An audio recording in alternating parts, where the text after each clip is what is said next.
축복합니다.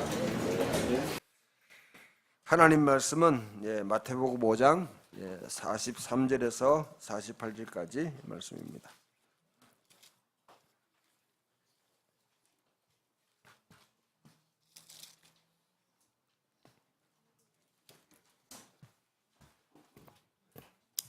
마태복음 5장 43절에서 48절까지 말씀 같이 읽겠습니다. 시작. 또 내 이웃을 사랑하고 내 원수를 미워하라 하였다는 것을 너희가 들었으나 나는 너희에게 이르노니 너희 원수를 사랑하며 너희를 박해하는 자를 위하여 기도하라. 이같이 한즉 하늘에 계신 너희 아버지의 아들이 되리니 하나님이 그 해를 악인과 선인에게 비추시며 비를 어려운 자와 불의한 자에게 내려주심이라. 너희가 이를 사랑하는 자를 사랑하면 무슨 상이 있으리요? 세리도 이같이 아니하느냐? 또 너희가 너희 형제에게만 무난하면 남보다 더하는 것이 무엇이냐? 이방인들도 이같이 아니하느냐? 그러므로 하늘에 계신 너희 아버지의 온전하심 같이 너희도 온전하라. 온전하면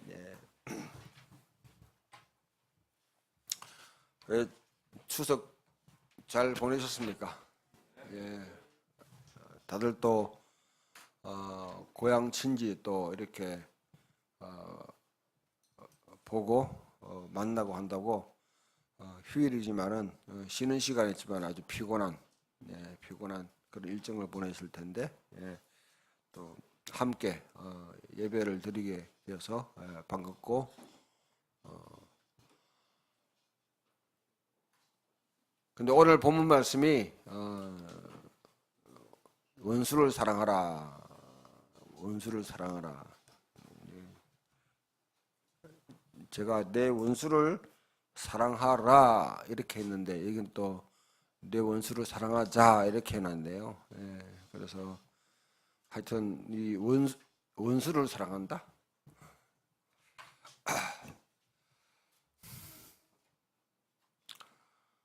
우리나라에는 여러분 개인적으로 원수가 있습니까? 있어요?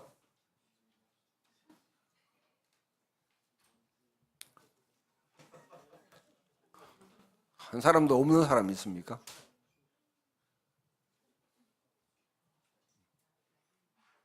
다 없는 것 같아도 다 있네요, 보니까. 이 사람도 있어요? 다 죽었어요? 하나님 은혜로.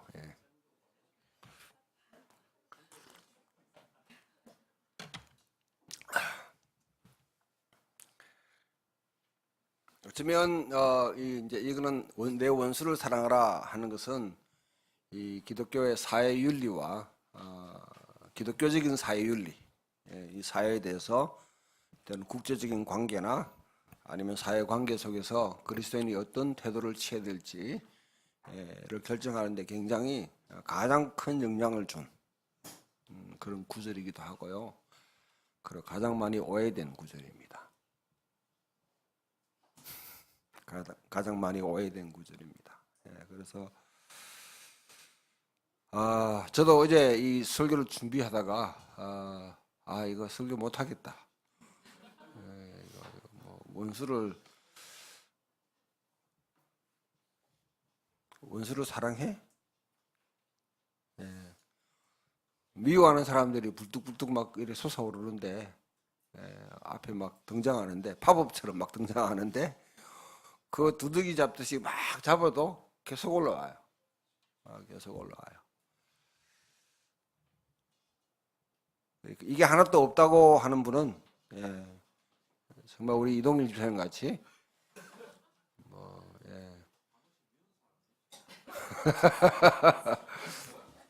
아무튼 여기 원수라는 말은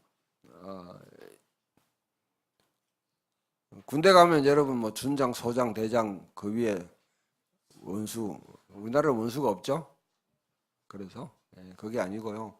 근데 대적이도 대적. 내가 적으로 삼는 거.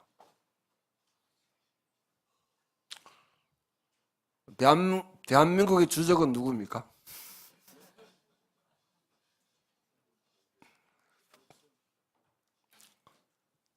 그럼 여러분 개인의 주적은요?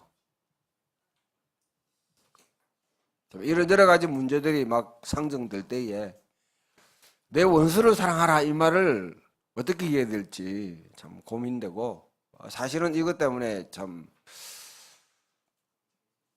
굉장히 우리 자신들이, 그리스도인들이 이율배반적인, 아니면 굉장히 좀 뭡니까, 가면에서 위선적인 그런 태도를 취할 수도 있고요. 때로는 또 굉장히 당황스러울 수 있습니다. 원수를 사랑했는데 왜 항상 뭐냐면 이 말을 갖다가 결정적인 순간에 뭐 잘못을 막 당해가지고 억울해가지고 막 갚으려고 하는데 그때 딱 등장하는 게 원수를 사랑하라.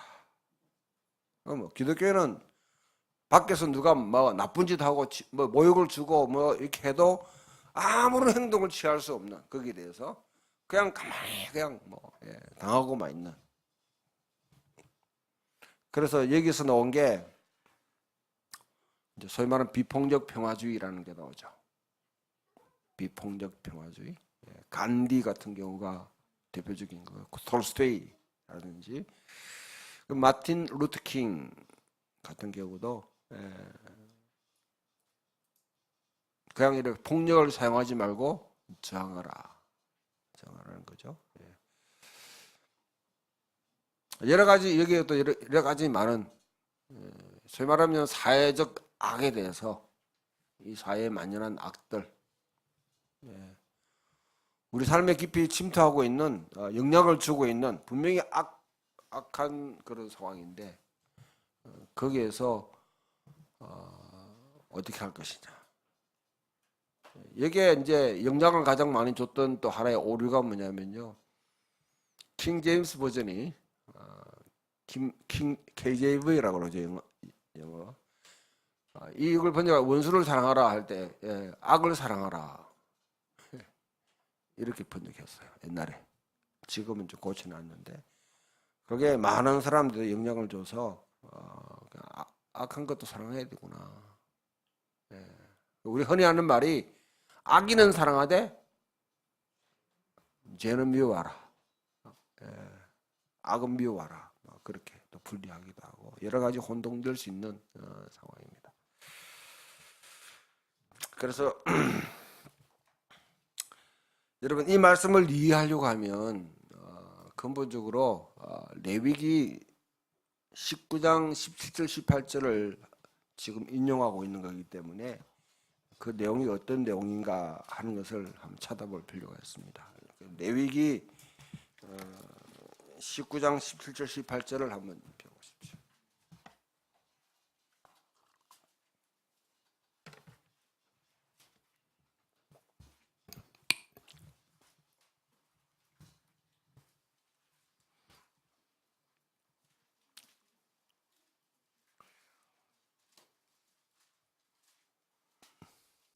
구약성경 175페이지입니다. 제가 가지고 있는 19장 17절 18절 다 같이 시작. 너는 내 형제를 마음으로 미워하지 말며 내 이웃을 반드시 견책하라. 그러면 내가 그에 대하여 죄를 담당하지 아니하리라. 원수를 갚지 말며 동포를 원망하지 말며 내 이웃 사랑하기를 내 자신과 같이 사랑하라. 나는 여호와이니라. 아멘.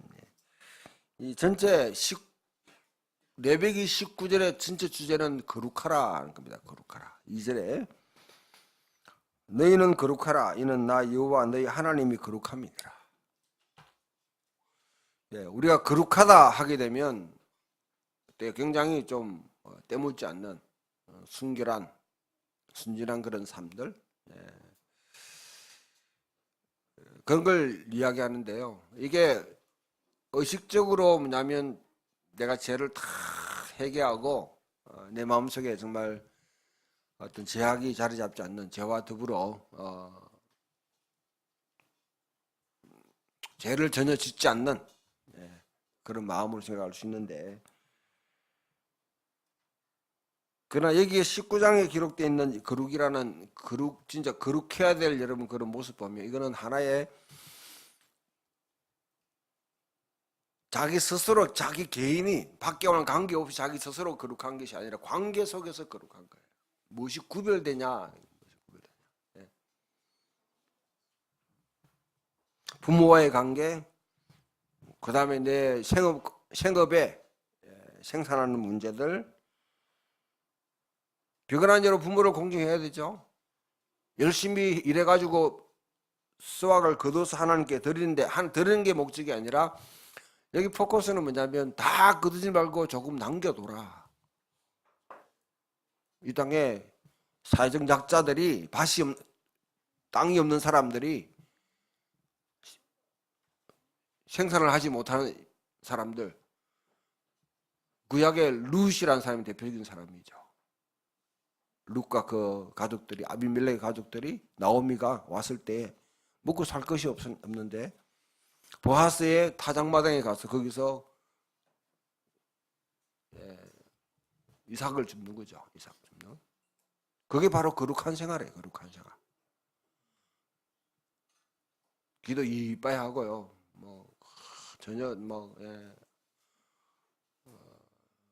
TV에 19금 이상은 절대 보지도 않고 악한 말 하지 않고 그런 게 거룩한 게 아니고 부모를 공경하는 것, 내 부모를, 그 다음 추수할 때 다 내 거로 다 취하지 않고 이삭 죽게 하도록 남겨두고 또 일부분은 남겨둬서 가난한 자들 베푸는 것, 그게 바로 거룩이라는 거죠. 도둑질하지 말고 13절에 보면 내 이웃을 억압하지 말고 착취하지 말고 품꾼의 싹을 아침까지 밤새도록 남겨두지 말라. 이런 것도 거룩의 한 포인트죠. 직장에서 여러분 열심히 일을 했는데 돈 한 푼도 여러분 못 받고 그냥 이렇게 참 내쫓기면 억울하죠. 억울한. 그 사람들이 막 속에서 부르진 하나님이 그 소리를 들으신다는 거죠. 그런데 돈 떼먹은 뭐냐면 사업주는 사장은 교회 와가지고 아주 최고급 옷을 입고 향수 바르고 거룩하게 앉아가지고 예배드리고 하나님께 감사한다고 하면 그건 위선인 거죠. 위선. 이와 같은 맥락에서 보게 되면 15절에 재판할 때도 불의를 행하지 말라는 거죠. 우리는 여러분 사법농단이라는 참 재판을 거래할 수 있는지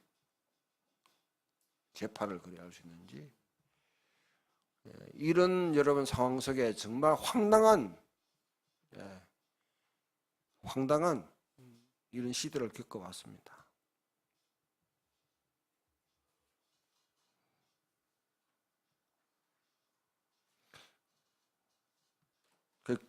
결국 우리가 많이 나오는 게 유전, 무죄, 무전 유죄라는 말이 있죠. 여기에 정직하게 판단을 할 때 누구 편들지 말고 있는 사람 편들지 않고 일반 우리 생활 가운데서도 정확하게 그 판단을 하는 게 바로 그게 거룩함이에요. 거룩함. 오늘 본문에 이제 들어오게 되면 내 형제를 마음으로 미워하지 말고 이웃을 반드시 견책하라. 이웃을 반드시 견책하라. 거죠. 그래야 네가 죄를 갖다가 그 사람 때문에 네 죄를 갖다가 죄책을 이렇게 담당하지 않는다는 거죠. 원수를 갚지 말고 동포를 원망하지 말며 내 이웃 사랑하기를 내 자신같이 하라. 이게 본문이에요. 이게 본문. 여기 보면 원수를 갚지 말며 돼 있죠. 원수를 갚지 말며 동포를 원망하지 말며 내 이웃 사랑하기를 내 몸같이 하라. 이렇게 기록되어 있는데 나는 너에게 말하노니 하면 뭔가 달라야 될 거 아니에요. 이거와는 다른 태도를 취하는 거죠. 그래서 이걸 여러분 같이 이제 뭐 좀 설명하면요. 성경에 여러분 원수를 미워하라는 말이 있나요? 예수님이 인용하기를 오늘 본문에 보면 어떻게 되어 있습니까? 여기 보면 내 이웃을 사랑하고 내 원수를 미워하라 하였다는 것을 내가 들었으나 오잖아요. 그럼 여러분들 속에 이 성경 속에 원수를 미워하라는 구절이 있나요?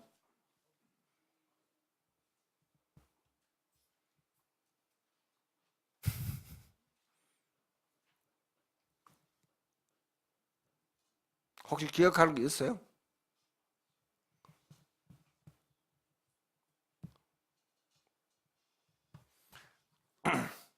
문자 그대로 원수를 미워하라 그런 말은 없습니다. 근데 여러분 한번 찾아봅시다. 시편 139편 21절 22절 한번 찾아보세요.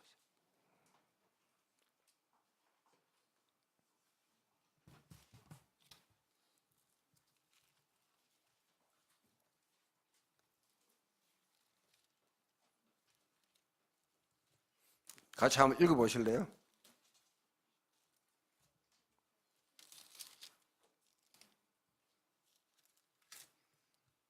시작.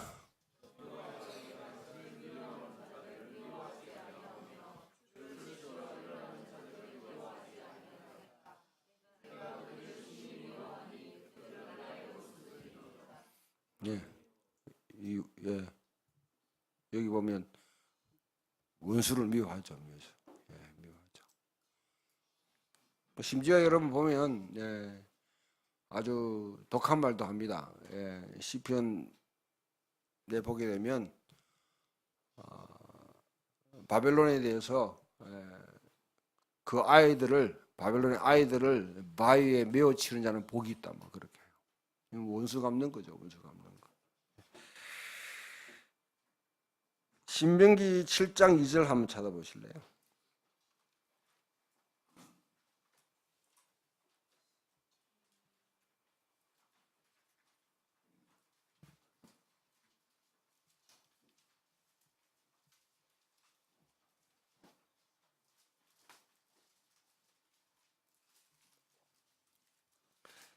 네, 제가 읽어드릴게요. 내 하나님 여호와께서 그들을 가나안 7 족속입니다. 내게 넘겨 내게 치게 하리니 그때는 그들을 진멸할 것이라. 그들과 어떤 언약도 하지 말 것이고 그들을 불쌍히 여기지도 말 것이며 그들과 혼인하지도 말지니 내 딸을 그들의 아들에게 주지 말 것이요 그들의 딸도 내 며느리로 삼지 말라.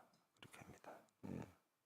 그 외에를 보면 이스라엘 안에 큰 대적이 있죠. 광야 이스라엘 백성들에게 광야를 지나오면서 반드시 이 원수는 갚아야 되는 대적이 있었죠. 누굽니까? 아말렉 족속이죠. 예.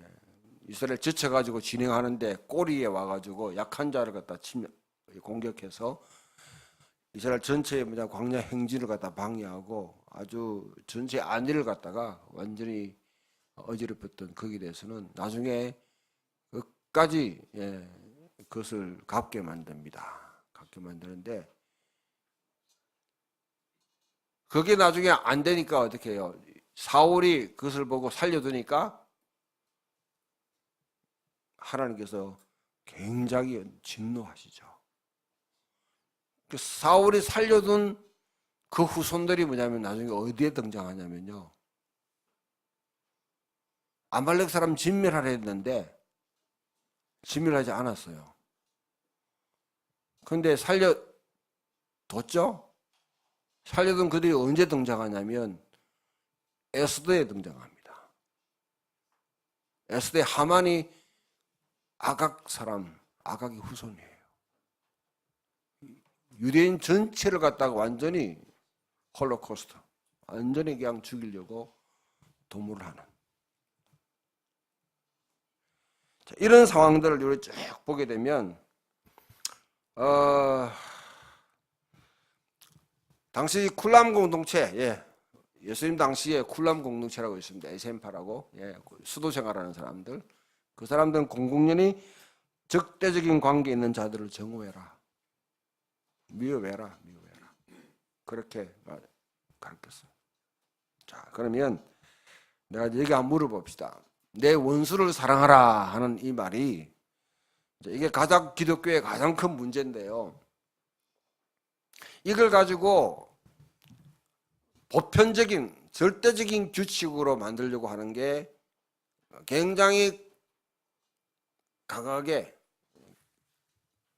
기독교 신학이나 해석에 거의 지배적이었습니다. 어떤 상황에 관계없이 어떤 상황에도 불구하고 내 원수는 사랑해야 된다. 원수를 갚지 말라. 이런 논조가 굉장히, 그러니까 아주 곤란한 상태에 이제 막 우리가 직면하죠. 보복을 해야 되는지, 나라와 나라가 막 전쟁을 하는데 보복 안 하면 당하잖아요. 사업을 하거나 아니면 여러분 어떤 관계 속에 있는데 보복을 하지 않으면, 운동선수가 자기 선수가 보면, 축구 보면 막 자기 선수가 심하게 태클 당했다? 그러면 아마 팀이 보고 그 보복하는 애를 갖다 또 갚아가지고 또 옐로 카드, 또 빨간 레드 카드 받아가지고 퇴장당하고, 야구에 보면 자기 선수가 빈볼 막 탁 하면 그 다음 투수가 또 가가지고 그렇게 하고. 그건 그리스도인은 그런데 참여하지 말아야 된다. 예를 들면 왕따 돼요. 이런 여러 가지 곤란한 상황 속에 빠질 수 있는데, 내 원수가 누구인가를 한번 잘 생각해 봐야 돼요.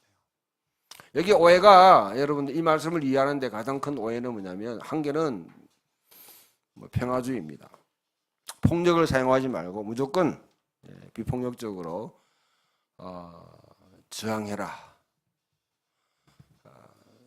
저는 간디라든지 마틴 루터 킹이라든지 그 다음에 톨스토이 같은 분이 아주 숭고하게 이 인류 보편의 원리를 지켜나가면서 살았던 것에 대해서 존경하고 또 인정합니다. 그 사람의 삶에 인정하지만은, 그러나 과연 이게 기독교는 어떤 상황에 관계없이 내 원수를 사랑해야 되는가? 그럼 그 원수가 뭔가? 자, 1세기 당시에 살아가는 여러분 유대인들 속의 원수는 어떤 사람들이 원수겠습니까? 여러분 생각나는, 자, 이 성경을 읽고 있는 1세기 당시의 유대인들, 좀 더 나가면 예수님이 이 메시지를 하셨을 때 내 원수를 사랑하라 했을 때에, 예수님 당시에 제자들도 있고 갈릴리의 사람들이 있을 때에 내 원수를 사랑하라 했으면, 그 사람들이 생각했던 원수는 어떤 사람들일까요?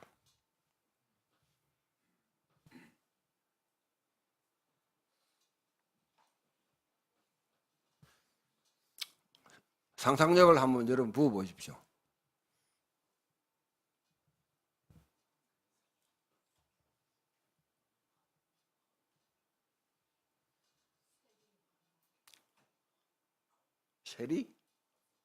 세리, 로마, 로마 제국, 세리, 아주 유력한 후보입니다.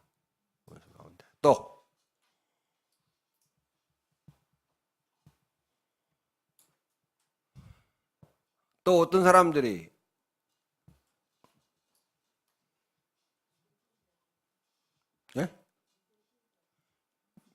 유대주의자들? 예수님 당시에는 마태복음에서 읽던 유대주의자들이 있었죠. 그들을 생각할 수도 있습니다. 그래서 이 본문을 보게 되면 그 마태복음 5장에서 나오는 원수는 사실은 마태는 뭐냐면 교회를 핍박하는 자, 교회를 핍박하는 자를 이야기합니다. 또 어떤 사람이 얘기했습니까?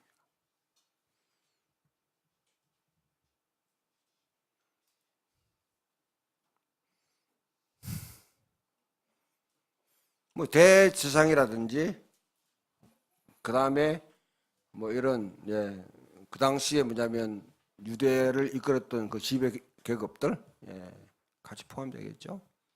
그러니까 이제 여러분 이렇게 이제 생각하다 보니까 결국 상상력 자체가 좀 메말라가는 거죠. 메말라가는 거죠.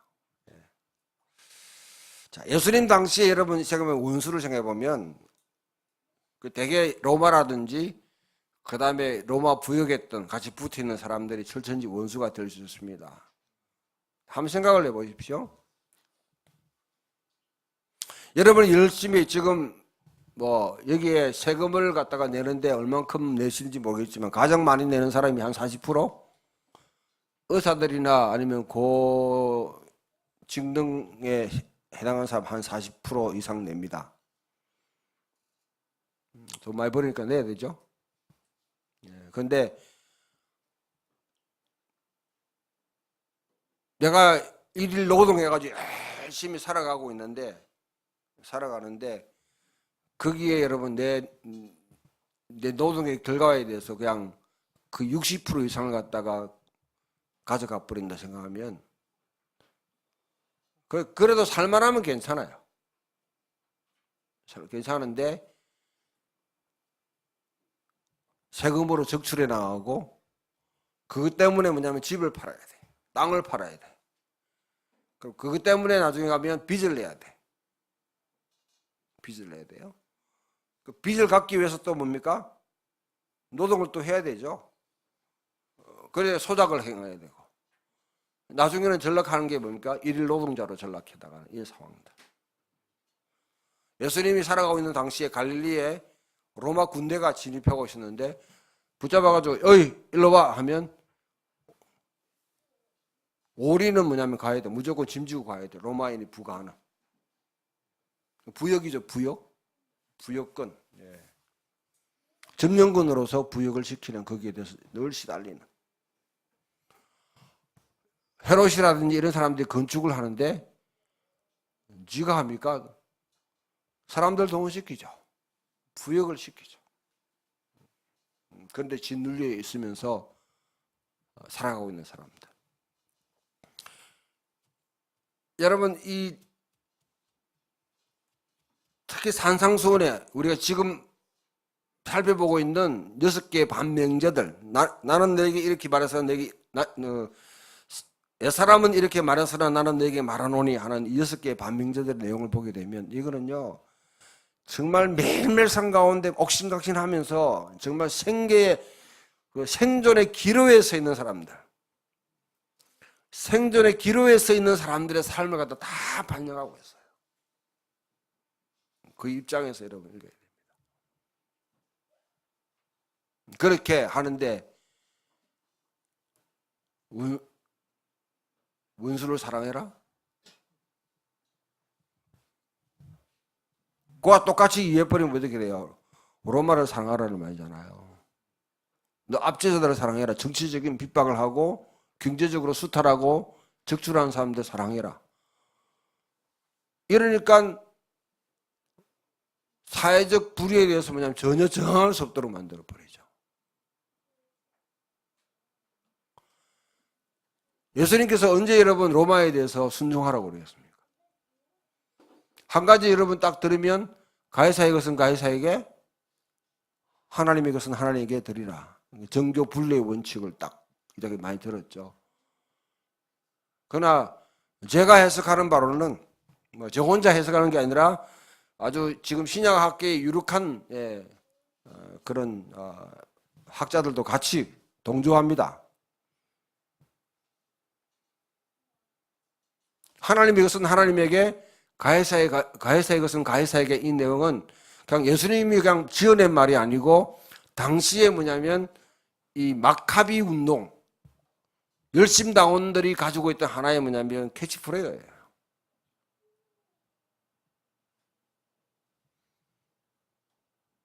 하나님께 제사 드리고 가해사에게는 세금 내는데 줘라 이 말이 아니고요. 하나님이 너희들에게 무엇을 해줬냐? 그대로 갚아드리라. 가해사가 너희에게 무엇을 베풀어 줬냐? 그대로 갚아줘라 이 말입니다. 그러면 가해사가 여러분 유대민족에게 뭘 갖다 해줬어요? 평안을 줬습니까? 질서를 줬습니까? 떡을 줬습니까? 아니죠. 이 말은 오히려 저항하라는 말로 표현될 수 있죠. 너 당한 그대로 갚아주라. 당한 그대로 갚아주라. 이렇게 해석될 수 있어요. 제가 이 말씀 드린 거는 대개 여러분 이 성경을 해석할 때에 열심당원들이라는 그 사람들을 염두에 두고 예수님은 열심당원과는 정반대되는 노선을 취했다고 몰아가는 해석이 서구 학자들의 대부분의 뭐냐면 생각이에요. 주류예요. 왜 그렇게 했겠어요? 왜? 정하지 마라. 악에 정하지 마라. 악한 사회 제도에 정하지 마라. 원수 갚지 말라. 그러면 여러분 이 해석을 갖다가 주류로 계속 만들어 왔고 이걸 갖다가 계속 되뇌이는 한국의 목회자들도 마찬가지예요. 이 내용을 써먹는 여러분 이기에 순수하게 성경을 정확하게 해석했는 게 아니에요. 그 안에 의도가 분명히 담겨 있습니다. 그것을 읽을 수 있어야 돼요. 그것은 바로 레토릭, 수사적인 여러분 상황입니다. 서구 신학자들이 여러분 원수를 사랑하라 했는 말은 뭐냐면 자기 서구 제국주의적인 지배를 갖다 정당화하기 위한 것이죠. 그 피지배 시민들이 그 국민들이 식민 통치를 하고 있는 그들에게 정하지 못하도록 만들 하나의 그런 해석을 내놓는 거예요. 성경을 해석하는 사람으로 굉장히 우리에게 여러분 많은 도전을 해요. 성경 해석에도 윤리가 있다는 거죠. 똑같이 여러분 해석을 하는 게 정확하게 객관적으로 해석하는 것이 아니라 해석에 누구의 편을 들면서 해석하느냐가 굉장히 중요합니다. 한국의 대부분의 여러분 목회자들이 원수를 사랑하라 했을 때에 언제 사용해요? 가장 많이 외칠 때가 여러분 언제입니까? 학생들 데모할 때였습니다.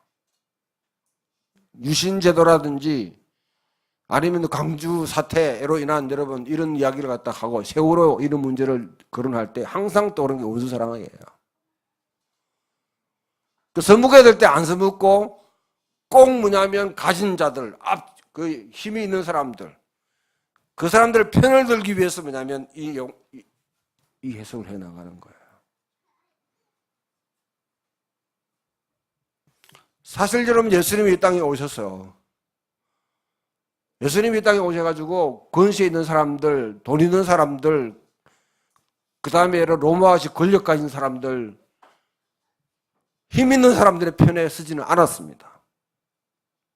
제가 알기로는 예수님은 그렇게 하지 않았어요. 예수님은 이 땅에 오셔서 정말 여러분 가난하고 소외당하고 이 땅에 여러분 사회 변두리로 내몰려 있는 억압받는 사람들과 그들과 자기 자신을 동일시했습니다.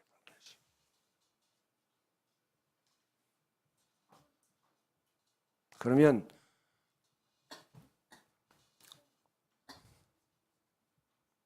이 내용이 원수를 사랑하라 하는 말이 로마를 사랑하라는 말로 대체될 수 없겠죠.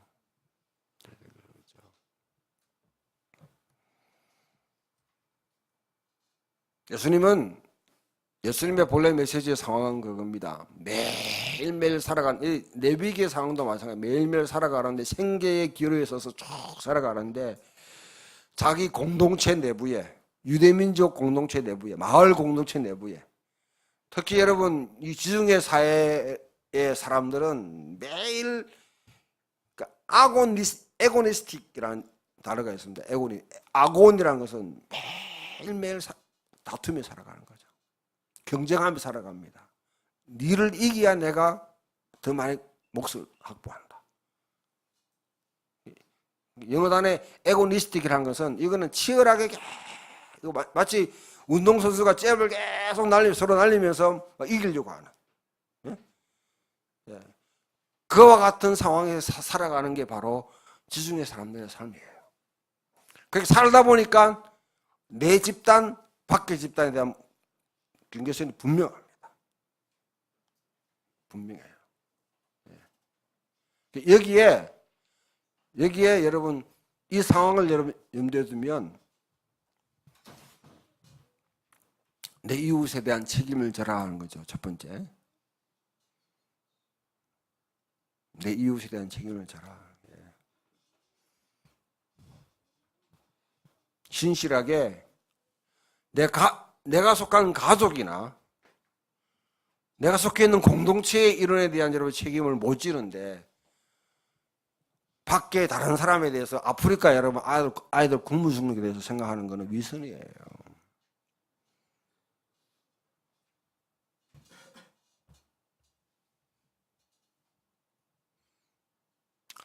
또 자기 주변에 여러분 다른 이웃들 예수를 믿지 않는다 할지라도 이 3천억짜리 여러분 교회를 지으면서 새 모녀가 빚에 쪼달려 가지고 여러분 자살을 해야 되는 상황을 돌아보지 그 상황을 책임을 지지 않는다면 그거는 위선이죠. 위선.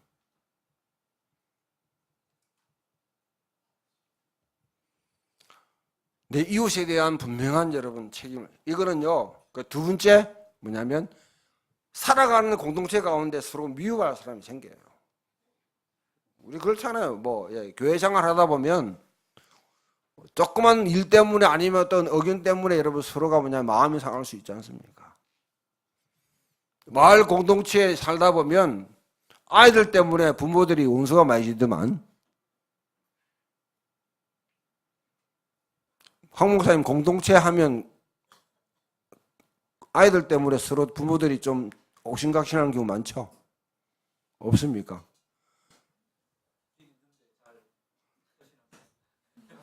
황 목사님 이 속해 있는 공동체는 그런 걸 충분히 소화를 해내는 거죠. 내는 거죠. 보통 교회에서도 보면 부모 간에 뭐냐면 굉장히 사이가 안 좋아. 그래 가만히 들여다보면 이 아이들 간에 뭐냐면 문제가 있어. 똑같이 피아노 여러분 전부 다 학과에 들어갔는데 누구는 1부 반주자고 누구는 2부 반주자가 돼서 이 배 아파 죽는 거야 보면.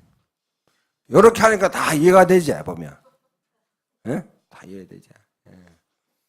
이런 게 이게 뭐냐면 그냥 이런 게 나중에는 여러분 전체 교회 생활에 다 영향을 미치는 거예요.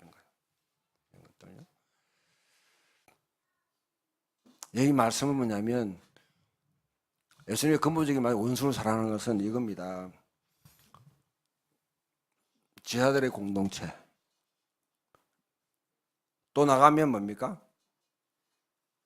마태라면 예수님이 돌아가신 지 40년 이후에 40년이가 30년 돌아가셨으면 그 60년 이후에 써있었던 성경인데요.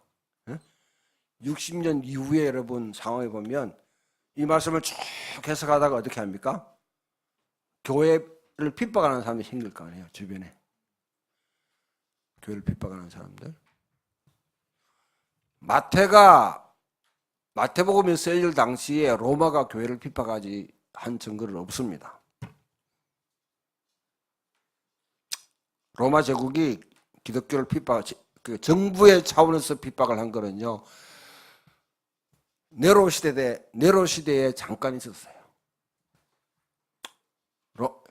로마 제국이 조직적으로 기독교를 박해한 것은 2세기 120년 이후로부터입니다. 그 이전에는 증거가 없습니다. 역사적 증거. 문학적 증거도 없고요. 아무 증거가 없습니다.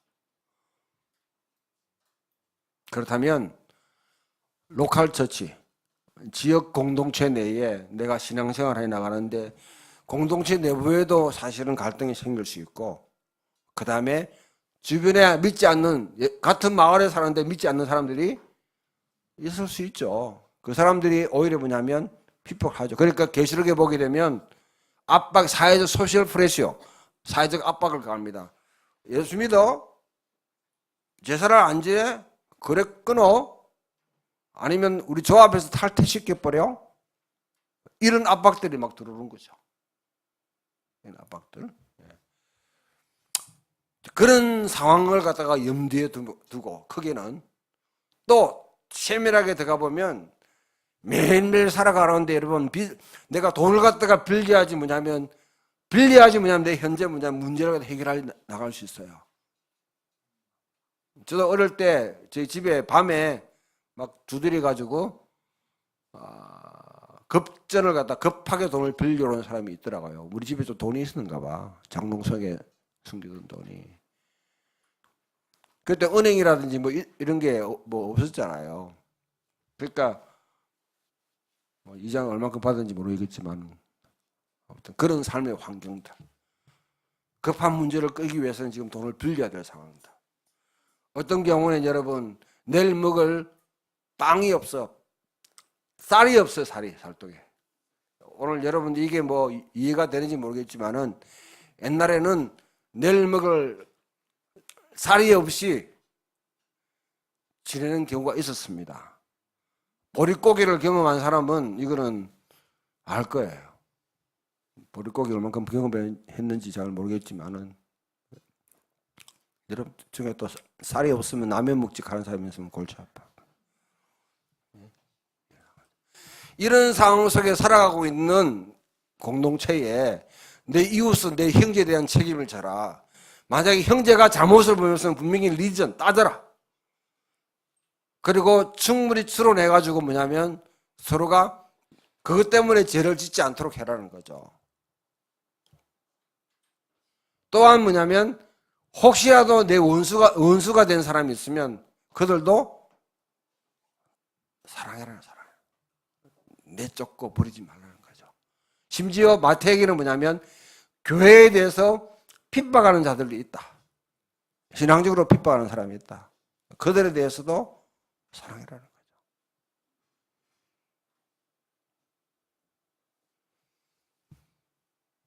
한국 교회는 종교적인 핍박에 대해서는 완전히 열내면서 그냥 반대해요. 지금 동성애하고 난민 문제, 이슬람 문제 오니까 막 완전히 여러분 막 열받쳐가지고 막 에스더 구국 기도회에서 여러분 보내는 모든 문자들은 스팸입니다. 스팸.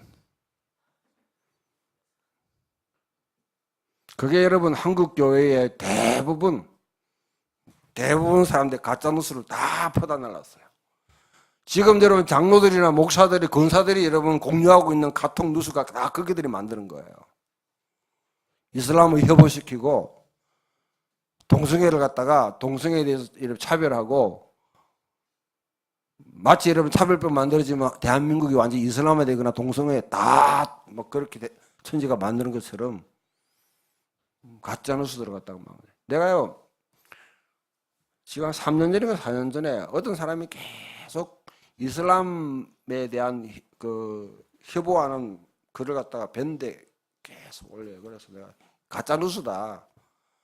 일본 사람이 뭐냐면 자기 왜 퍼포먼스 하잖아요. 자기 행위 예술. 그래서 막 입을 꿰매고 막 이렇게 했는데 그걸 갖다가 이슬람이 했던 것처럼 계속 올리는 거예요. 이거 가짜 뉴스라 판명이 된 거다. 팩트 체크해봐요. 그런데 자 여러분 자료가 가짜인데 가짜라고 하니까 하는 말이 왜 동성애를 찬성하느냐. 이런 식의 논리예요. 이런 뉴스를 갖다 보니까 저는 실수가 아니고 이거는 의도적으로 올려요. 의도적으로. 조직적으로 만들어서 유포하고 그거로 기도하게 만들었습니다. 이번에 여러분 제가 보니까 왜 태극기 부대에 왜 이스라엘이 여러분 등장하지? 이스라엘 기가. 제가 이게 의문이 풀리지 않았어요. 왜 이스라엘 기가 등장하지? 얼토당토 안 해도 생각했는데 보니까 이 에스더 구국 기도회에 뭐냐면 거기에 논지가 뭐냐면 한국 민족은 이스라엘의 12지파 가운데 단지파에 속한대. 단지파. 이 한민족은 그 생각하니까 이스라엘 12지파 가운데 잃어버린 10지파가 있잖아요. 그 단지파에 속한대. 단지파. 그 자기들은 뭐냐면 이스라엘에 속해 있기 때문에 우리는 민족은 이스라엘에 속해 있기 때문에 이스라엘기를 등장시키는 거예요. 이제 그 이야기를 들으니까 왜 이스라엘기가 거기 등장했는지 이해가 되더라고요. 제가 이해가 되더라고요. 이런 식의 얼토당토하는 여러분 이런 논리를 가지고 막 하는 사람 말을 들어요. 이런 논리에 대해서는 남을 갖다가 협오하고 이렇게 하는 데 대해서는 정말 여러분 길을 서면서 막 하지만은 그러나 정말 이 사회에 여러분 잘못된 통치를 하는 사람들 또 여러분 기업을 한다든지 불이하게 뭐냐면 노동자를 착취한다든지 노동을 압박한다든지 거기에 대해서는 완전히 반창고발랄 나버렸어. 반창고발랄한 게 아니지 오히려 그들을 계속 축복하고 기름 붓고 그들을 갖다가 조장하죠. 예수님의 본래 의도는 완전히 거꾸로예요. 완전히 거꾸로. 제가 이 말씀을 전체를 여러분 요약하면 빨리 요약할 저도 뭐 오늘 이게 책 한 권을 갖다가 쭉 하루 종일 여러분 이와 관련된 여러 가지 의견을 갖다가 쭉 학자들의 이제 논문이죠. 논문을 읽는 가운데 논지를 정리한다고 정리해 보는데요. 원수를 사랑하라. 기독교의 가장 큰 문제는 여러분 하나의 보편적인 원리, 절대적인 규칙을 자꾸 만들려고 해요. 한 공동체, 쉽게 말하면 유럽이라는 사회, 한국이라는 사회에서 만들어진 보편적인 원리가, 이 하나의 좋은 원리가 다른 모든 지역에 똑같이 통용될 수는 없습니다. 기독교가 이런 착각을 하고 있어요. 소위 말하는 여러분, 이게 포스트 모던 사회라는 이 사회의 특징이에요, 특징. 한국에 뭐냐면 통용되는 여러분 중요한 윤리적인 원칙들이 선교사가 인도네시아나 말레이시아나 캄보디아 가서 똑같이 그걸 적용한다면 그거는 제국주의적인 생각이에요. 그 사람들의 그 사람들의 눈높이에 맞게끔 재해석돼야 됩니다. 다시 이야기돼야 됩니다. 좀 더 여러분 우리가 이야기한다면 강남에 잘 먹고 잘 사는 사람들이 생활의 형편, 내일 오늘 뭐 일자리 읽어도 뭐냐면 그러다 10년, 20년 뭐 제가 부자들을 폄하하거나 그렇지 않습니다. 그렇게 하는 말이 아니고요. 좀 기분 나쁜 이야기가 뭐냐면 여러분 정부가 바뀌었는데 자기 사업 짓겠대요.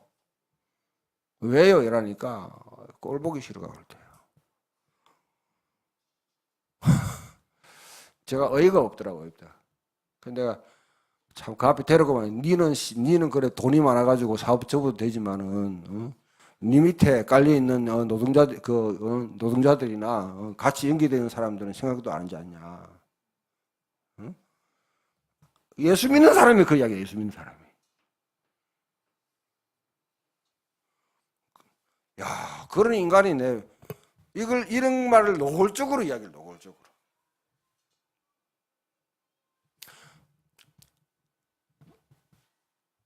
내일이나 1년이나 여러분 다른 생계에 대한 지장 없이 살아가는 사람이 생각하는 윤리하고요.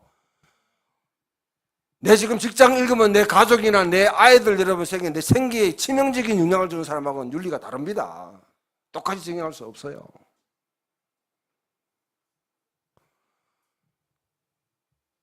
대개 교회는 뭐냐면 부자들의 편을 대가지고 원수를 사랑하라고 그래요.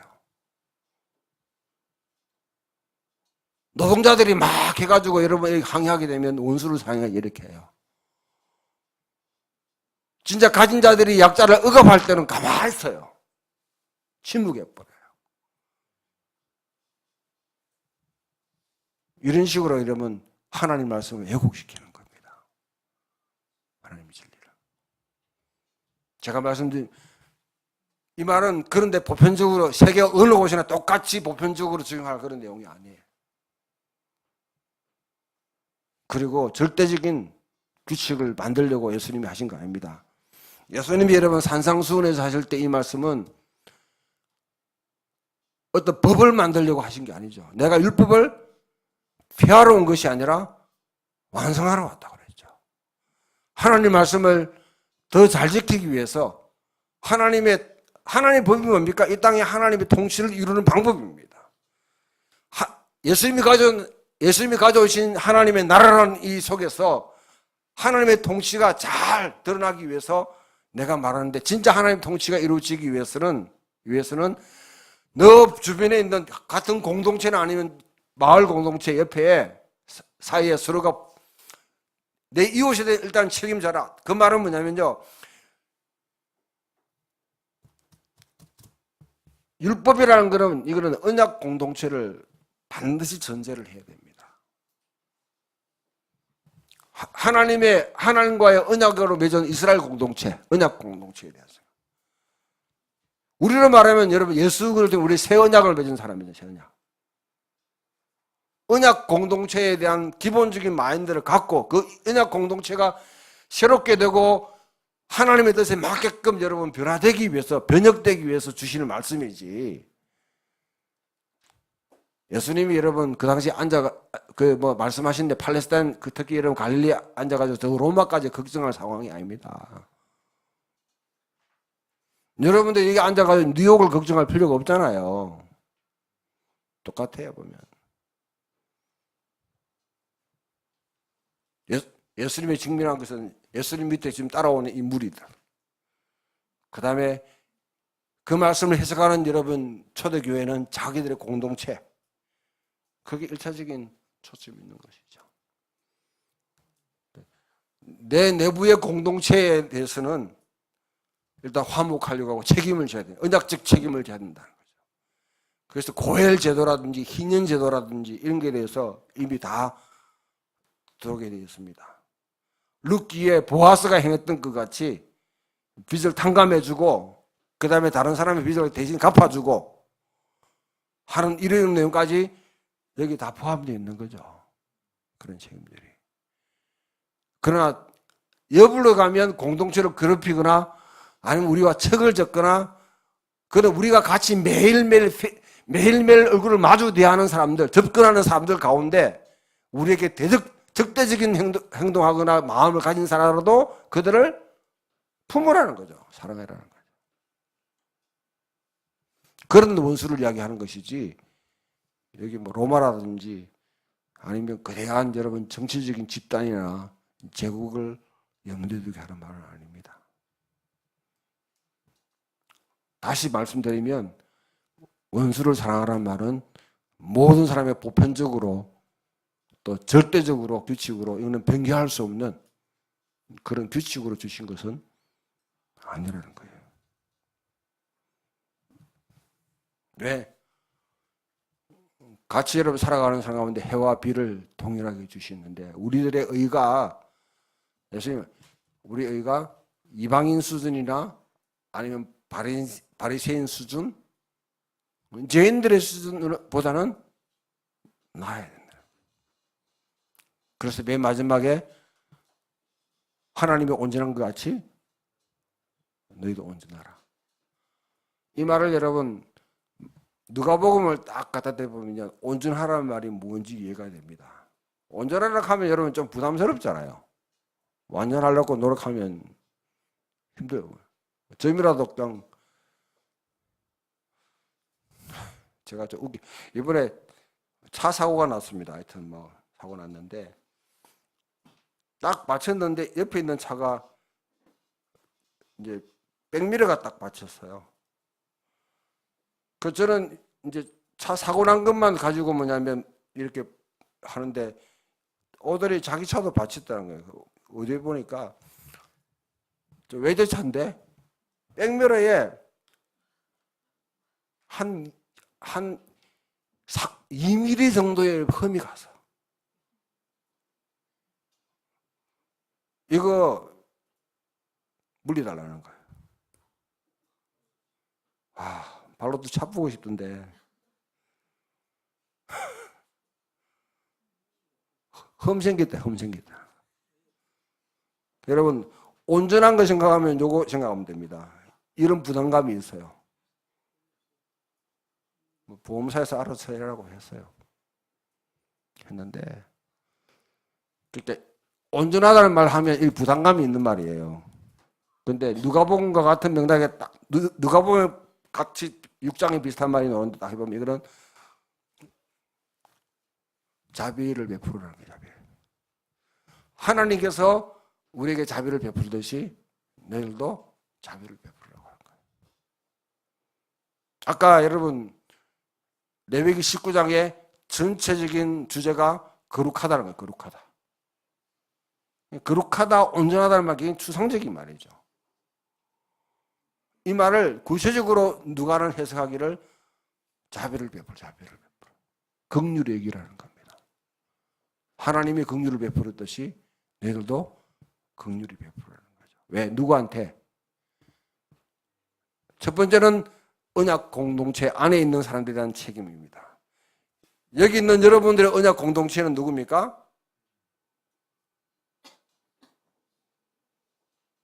일단은 여러분 가족들이에요. 창조의 원리에서 여러분 가족에 대해서 언약 공동 책임져야 됩니다. 두 번째, 그리스도 안에 새 언약 속에서 같이 살아가고 있는 믿음의 공동체에 대한 책임을 져야 되죠. 어려울 때 내몰라라 하면 곤란합니다. 그리고 공동체 내에 어떤 사람이 힘들 때 내하고 마음이 갈라져가지고 있어가지고 좀 뭐냐면 의견 대립되고 얼굴도 잘 안 쳐다보는 사람이 어려운 일 당했을 때도 돌아보라는 거죠. 그래서 또 너희끼리만 하지 말고 너희 밖에 있는 외집단 가운데 그 예수님 사마리아인의 그 보면 비유에 보기 선한 사마리아 비유에 어떻게 합니까? 강도 맞는 사람. 제사장과 레위인은 내 집단, 내가 책임져야 될 대상이 아니기 때문에 가버리는 거예요. 그러나 사마리아인은 그 구별하지 않고 그들을 위해서 구호 활동을 해주는 겁니다.